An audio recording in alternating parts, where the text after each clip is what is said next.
Hey there, welcome back to Work-Life Harmony. Today, I've been looking forward to actually recording this one. I'm going to be talking to you specifically about the queen bee and why this is something I lean into with my brand, with my training, and everything. So, all of the students that are either in the top program or Planapalooza have seen what I have created as our manifesto as women who take control of our calendar, who are living a life of work-life harmony. And at the end of this manifesto, which is a series of statements that we all get to embody, it ends by saying, I am the queen bee. And on a recent coaching call with the members in the program, I was so glad someone asked this. They actually asked, why, like, what do you think of, and why did I pick the queen bee? And after explaining it, a bunch of people said, you need to do a podcast episode on this.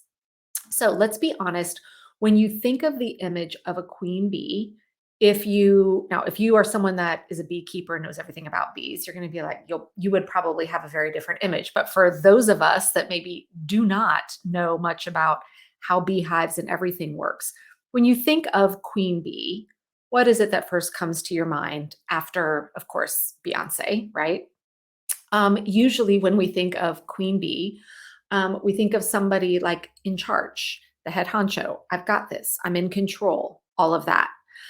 But that is not what the queen bee's role is all about. And so at the end of the manifesto that I have for all the students, it says, I am the queen bee. It's not about being in charge and being aggressive and telling other people what to do. So today I want to share with you what a queen bee's life and role really is, and then tie it back into why I choose this and why I lean into this with all of the students. Now, I'm not going to go full bore of the life of the queen bee. There is some death and destruction in a beehive and the way new queen bees and all of that come to be. But at the start, when the queen is, ready to hatch and come out of her cell, one of the things that's really important to know is she can't do it without the help of some of the worker bees. So they actually feed her and help that process of her coming out of the cell. So already we're seeing the hive at work, right? The fact that it is not done alone. She actually needs help to be able to step fully into her role and to come out as the queen bee. Now, for the bulk of her entire life, her job is to lay eggs, is to keep more bees coming. And so, what she basically spends her days doing is moving around through the hive with tons of eggs in her abdomen. And then, if you know what a beehive looks like, each one of those little um, octagons or whatever shape they are of the honeycomb, she goes and looks to see, is there room? Is it empty? And if so, then she will lay an egg there. Then she will move to the next one and she will continue to move throughout the hive, only laying eggs where there is open space to do so. Now, here's another interesting part. As she is doing this, two other things are happening. First is whenever she needs to rest and is tired, she does that with the support of the other bees in the hives. They help come in, they help feed her, nourish her, take care of her.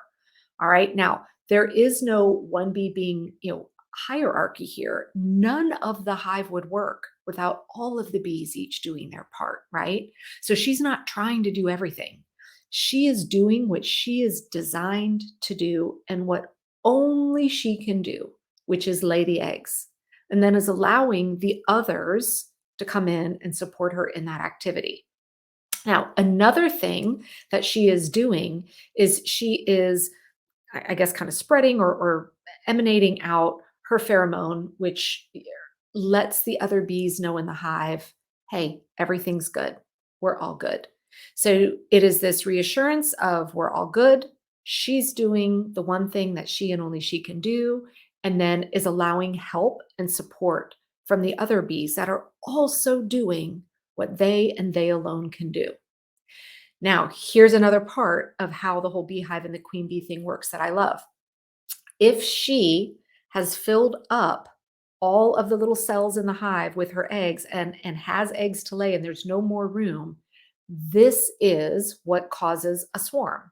So the bee and about half of the rest of them, the queen bee, they will leave and go find somewhere else to now create this new hive so that she can continue laying eggs. But she doesn't do that until everything is done in the current beehive. So when I look at the role of the queen bee and why I love to lean into this when I think about how I manage my time, my calendar, my life, really, there are some key elements here that I really, really lean into. One is, again, not doing everything. I can't be responsible for doing absolutely everything to make my life, my business, my household run. I need help. We all need help, right? So, what's important to know is what are the things that only I, Megan, can do so that I can give 100% to that and then allow other people to support me by doing the things that only they can do, right? So leaning into what is your zone of genius and then allowing yourself help and support. In return, she is taking care of all the people that are helping and supporting her, right? So it's a very nurturing place. And when things are fully optimized, when the hive is running at the absolute best, that is only when they can now take on their next adventure, namely swarming and creating a new hive. You notice the queen bee is not working in six different hives, trying to do six things all at once and take care of all of that and running back and forth. No, has her systems and processes in place. And once all of the little cells are filled in that particular hive, then she is able to grow by moving on and giving her full attention to wherever they are going to grow. Now, the reason why I love this and I love it for absolutely everyone, and why I encourage all the women in my program to say, no, we are all the queen bee. It is not me, Megan, as the founder of the top program. No, I am a queen bee of my life. And you, friend, are the queen bee of your life. And every person in your life is also the queen bee of their life. So when I think about my household, I have things that are my zone of genius that only I can do, or that it's just better if I do it or I enjoy doing it. My husband has his things as well. My daughter has hers things as well. Our even silly dog does, right? And an extended family that I lean on and ask for help and friends. But each one of them, we are each serving as the queen bee in our own life. But then as we support and care for one another, it makes everything run smoother.